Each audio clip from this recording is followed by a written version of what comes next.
突如其來嘅情緒，到底我哋點樣可以去到馬上急救呢？咁，有啲時候總唔可以成日都向人發脾氣㗎嘛，甚至乎有一啲突如其來嘅焦慮，其實有一啲好嘅方法，包括咗就係書寫啦。因為我哋平時好多時候慣性地係會用語言，甚至乎係我哋只係咧用一啲短信去到傳一啲信息，好多時候我哋都缺乏咗用手去到拎起支筆寫嘅能力。當我哋用手去到用一支筆去到接觸一啲物質嘅時候，我哋接觸翻一種我哋平時唔慣嘅一種方法，去到展現翻寫翻我哋現在發生緊嘅情況，就好似寫翻現在我哋發生緊嘅一個故事，或者係一個片段嘅時候，呢一種嘅狀況會令到我哋有一種儀式感啦，亦都讓我哋咧可以透過一個唔熟悉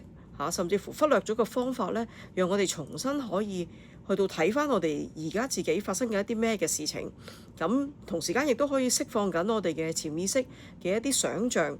同埋亦都可以將我哋寫完出嚟嘅嘢，甚至乎你可以掉咗佢，甚至乎你可以將佢收埋佢，當係一個情緒嘅一個垃圾桶。咁於是喺咁樣嘅情況底下嘅時候，我相信你當時嗰刻你好想去到